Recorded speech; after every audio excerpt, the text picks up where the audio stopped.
graça, paz e alegria. Para falarmos a respeito do livro de 1 Samuel, nós teremos apenas uma mensagem. Bom, de certa forma nós teremos duas mensagens quando falarmos de 1 Samuel, porque algumas informações de 1 e 2 Samuel são as mesmas.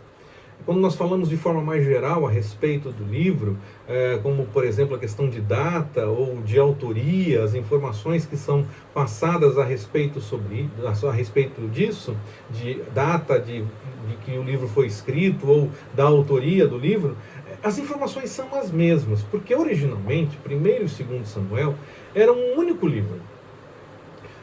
Então essas informações são as mesmas. E hoje, enquanto falamos a respeito de 1 Samuel, permitindo o Senhor, eu vou falar a respeito da autoria. A respeito da data, falaremos quando conversarmos a respeito do segundo livro de Samuel. Eles eram originalmente um livro só, 1 e 2 Samuel eram um livro só, até a tradução da Septuaginta. O Antigo Testamento hebraico, quando ele foi traduzido para o grego, esse livro de 1 e 2 Samuel, esse livro que era 1 Samuel, 2 Samuel, o livro junto, foi traduzido para o grego e separado em dois livros. E não chamava 1 e 2 Samuel, chamava 1 e 2 Reis. Os livros que nós conhecemos como 1 e 2 Reis eram chamados 3º e 4º Reis. Com o tempo foi alterado o nome dos dois primeiros para 1 e 2 Samuel, e os próximos passaram a ser 1 e 2 Reis. A tradução hebraica, pelo que eu pude apurar, só fez a mudança para separar os livros realmente por volta do século XV da nossa era, já depois de Cristo.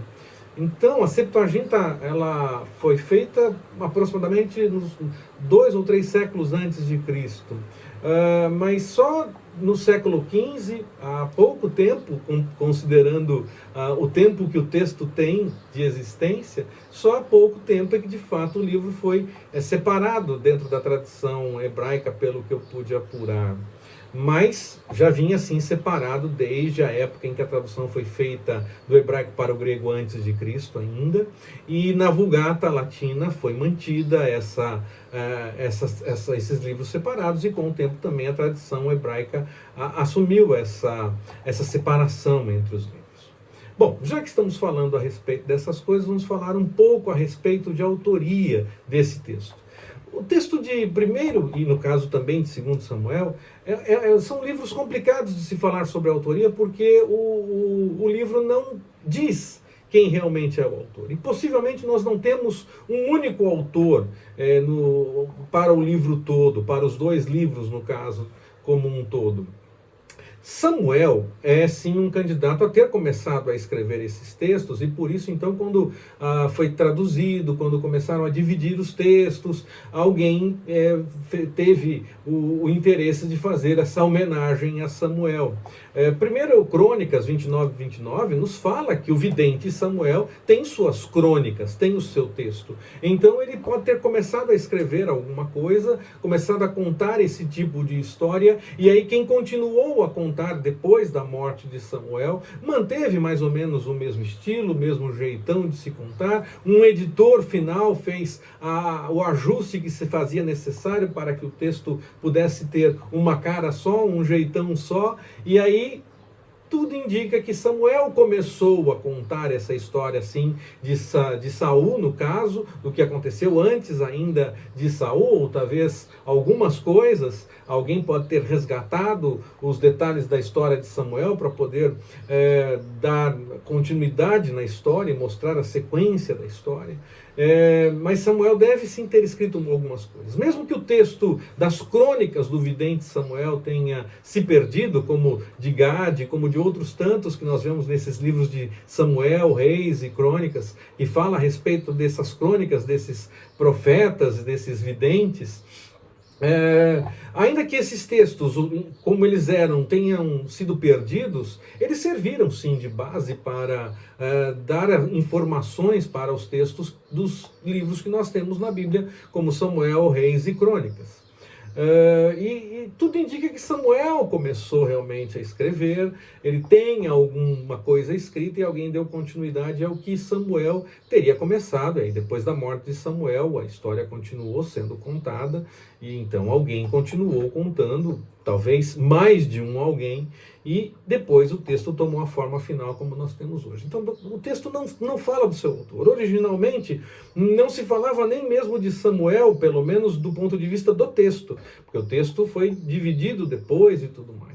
Mas a tradição dá esse crédito a Samuel, porque ele, sim, inspirou o início dessa contagem de histórias a respeito do rei, dos reis, no caso. Então ele recebe o crédito e acaba sendo homenageado, por assim dizer, dizendo que ele seria que os dois livros seriam dele. Mas já no primeiro livro há o relato da morte dele, então ele não escreveu os dois livros. Ele escreveu boa parte do primeiro, talvez contando a história de Saul e começando a contar a história de Davi. Acredito que ele tenha escrito Ruth ou tenha colaborado com o texto de Ruth, buscando essa genealogia de Davi para poder mostrar a importância dele. Ele também teria escrito parte do texto de Juízes e contou a história. Ele inaugura talvez esse momento de contar mais a respeito da história, e a tradição assume, dá essa homenagem a ele, chamando os livros pelo nome dele. Eu não tenho dúvida de que Samuel realmente registrou boa parte dessa história de Saul, e muitas coisas já a respeito de Davi, principalmente com o andamento do livro de Ruth para mostrar a genealogia e essa coisa toda. Mas sim, há outros autores envolvidos, há outros editores, há outros compiladores que estão envolvidos na confecção do texto como um todo. Vamos falar um pouco mais a respeito de 1 Samuel mesmo. Do livro em si, das histórias que o livro apresenta. Israel havia sido governado por juízes, e Deus levantou muitos juízes em momentos cruciais da história de Israel. Esses juízes não eram juízes da nação como um todo, senão eles já seriam reis. Eles eram juízes de chefes de 1000, chefes de 100, chefes de 50, eles eram juízes de uma tribo. Alguns ganhavam mais destaque, alguns conseguiam até unir mais de uma tribo, e unia as tribos, inclusive, para batalhas em conjunto. Mas eles não estavam cuidando da nação como um todo. Alguns existiram até ao mesmo tempo, e outros tantos estiveram em atuação durante o tempo em que os juízes governavam a terra. Eles não eram um juiz apenas que cuidava de tudo o tempo todo, da nação toda. Mas mesmo com Deus levantando juízes para cuidar dessas coisas da nação, o povo tinha uma tendência a se degenerar, a deixar de lado a vontade do Senhor. Havia também uma degeneração política, cada um tentava puxar de uma forma para outra, e os filisteus estavam ali, principalmente os filisteus, sempre com investidas dolorosas com relação a Israel, em relação a Judá, trazendo problemas para a nação como um todo e para tribos em especial. E no meio dessa confusão toda política e religiosa, Deus levantava os juízes, e os juízes levavam a nação a viver da forma correta, mas logo depois havia uma nova decadência. E aí surge Samuel. Entende-se que o nascimento dele também é fruto de um milagre, porque a sua mãe não tinha filhos originalmente. Nos primeiros anos do casamento, ela não tinha filhos. E depois de buscar ao Senhor em oração, o sacerdote até teve a impressão de que ela estava em outra condição e não em oração. Ela revelou: não, estou em oração, estou buscando ao Senhor. E o sacerdote então disse que ele te atenda, e aí ele atendeu. Samuel é concebido, Ana tem Samuel, e depois de Samuel ela teve outros filhos mais. E ela entrega Samuel para o templo, para ser dedicado ao trabalho do Senhor. Samuel acaba sendo o grande último juiz, o último grande juiz de Israel, e ele também pode ser reconhecido como o primeiro grande profeta. Ele não foi o primeiro profeta, já havia outros que não tiveram tanto destaque, que não tiveram tanta, não apareceram tanto, mas exatamente porque o texto de Samuel se preocupa em dizer, antigamente os profetas eram chamados de videntes, é porque havia outros profetas. E também essa questão de dizer, os profetas eram chamados de videntes, é porque algum editor não quis trocar a palavra de vidente para profeta, e aí teve que colocar aquela observação de que antigamente o vidente era o profeta. Então não se assustem com essa palavra, ela é a palavra correta.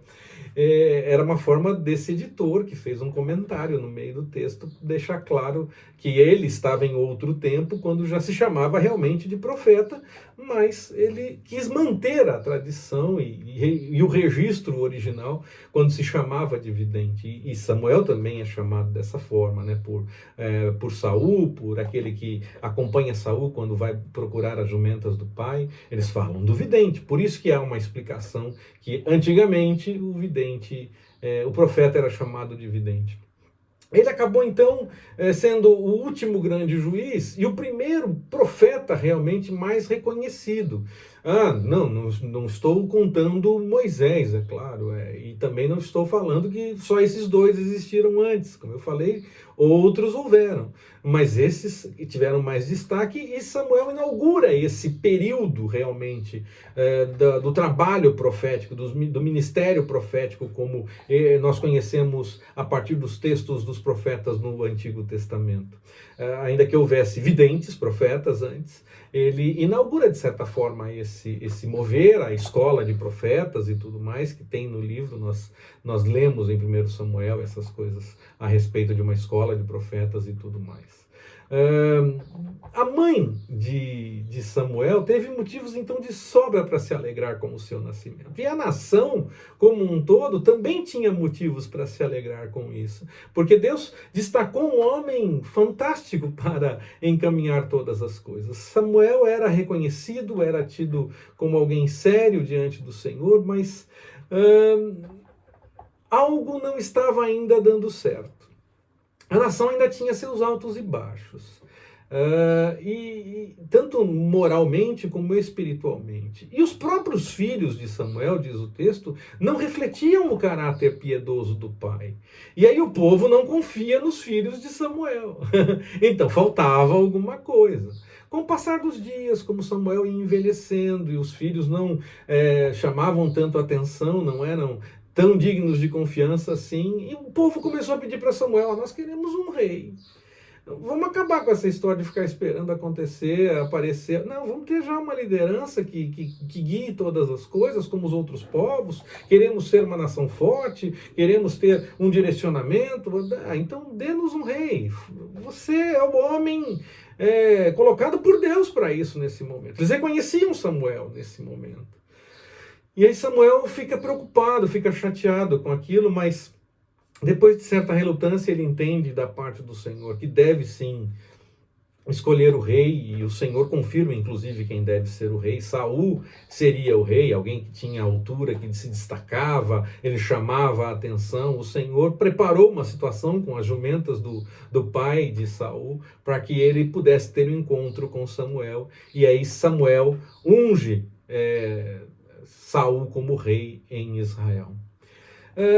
Saul então teria um grande trabalho pela frente, mas ele queria mais, parece que ele queria mais, ou ele se preocupava demais com o que não era para ele fazer de fato. Ele se preocupava demais em ir além do que deveria de fato fazer. Quando o Senhor nos chama para um trabalho, nós temos que fazer aquilo que o Senhor nos chamou a fazer. Nós não temos que nos preocupar com outras coisas que não estão dentro daquele chamado que o Senhor nos deu. O Senhor vai levantar outras pessoas para fazerem as outras coisas que estão faltando, se elas forem realmente necessárias.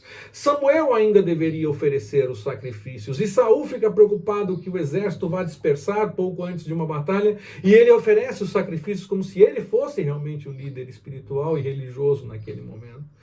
não era a função dele, ele não deveria ter feito isso. E ele desagrada ao Senhor porque acaba desobedecendo, acaba fazendo além do que deveria. Ele não, num primeiro momento, numa outra situação, ele não faz tudo o que o Senhor mandou fazer, ele quer deixar alguma coisa para oferecer ao Senhor depois de uma batalha, quando o Senhor mandou destruir tudo.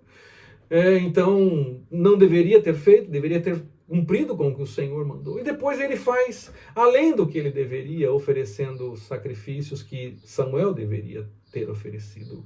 E aí Saul é rejeitado pelo Senhor nesse momento. E aí, depois dessa rejeição, ele se torna uma figura realmente muito estranha, uma figura trágica, ainda no comando da nação, ainda no comando quando ia para a batalha, mas ele era consumido por ciúme e por medo. Ele até parecia perder a sanidade em alguns momentos. Ele gastou os últimos anos da sua vida numa perseguição a Davi, que num primeiro momento até o ajudava a se acalmar quando tinha angústias, e Davi tocava música e o acalmava, e depois liderava o exército e trazia vitórias para o próprio Saul, mas Saul temia que Davi fosse tomar o lugar dele simplesmente.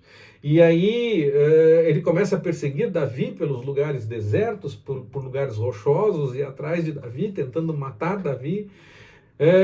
E o Senhor poupa Davi, e até faz Davi mostrar para Saul que não está disposto a essa batalha com Saul. Saul continuaria rei enquanto o Senhor quisesse. Davi não ia fazer nada para tirar Saul do reinado. O Senhor confirmaria um momento em que Davi deveria estar à frente. E Davi acaba tendo até uma forma uma amizade muito grande com o filho de Saul, com o Jonatas. Eles têm uma aliança, e num primeiro momento, depois que parece que Saul tinha parado de tentar perseguir Davi, mas continuava, Davi continua dizendo, ele está tentando fazer alguma coisa comigo. Jonatas fala, não, ele teria me comentado, ele teria falado comigo. E ele foi tentar descobrir, e descobriu que realmente o pai queria pegar Davi de qualquer jeito. E aí então ele recomenda Jonatas recomenda a Davi para que ele fuja. E aí então, mas eles têm uma aliança entre eles, são amigos de verdade. E Jonatas até imaginava que quando Davi fosse o rei, ele seria aquele que estaria comandando junto com Davi. E não seria ele, Jonatas, o rei, apesar do pai dele ser o rei antes de Davi. Mas Saul acaba morto em batalha, Jonatas também acaba morto em batalha, e o rei passa a ser Davi. Num primeiro momento numa parte do reinado, e depois no reino como um todo. O Senhor, ele direciona todos os eventos da história. Às vezes as pessoas pensam que estão fazendo alguma coisa por vontade própria, que estão maquinando planos, que estão tentando fazer coisas a partir do que entendem como certo ou como melhor, ou até porque querem simplesmente a sua vontade. Mas o Senhor age no meio disso. O Senhor age no meio da história, no meio do que as pessoas pensam, no meio do que as pessoas maquinam, no meio do que as pessoas fazem. O Senhor age para que a vontade dele seja manifesta e realizada. Os eventos que acontecem na nossa vida podem até surgir com outra direção por parte de quem acabe ajudando aquelas situações a acontecerem conosco. Mas acredite, as pessoas podem maquinar o que quiserem, podem achar que estão no controle. O controle é do Senhor. Ele vai cuidando de todas as coisas. E mesmo no meio das maiores angústias, como Davi fugindo de Saul, tendo que ficar em lugares desertos, em lugares rochosos, não era agradável estar nesses lugares, é claro que não. Mas o Senhor era com Davi. E o Senhor cuidou para que a história fosse se desenrolando até que Davi chegasse ao ponto onde ele deveria estar, que era no reinado, que era como rei. Que nós saibamos então deixar o Senhor agir mesmo durante o correr da história. Que nós saibamos notar que Deus está cuidando de todas as coisas. E por mais estranho que possa parecer algo, tenhamos a certeza de que o Senhor cumpre a sua vontade sempre. Que Ele nos abençoe. Forte abraço, até mais, permitindo o Senhor.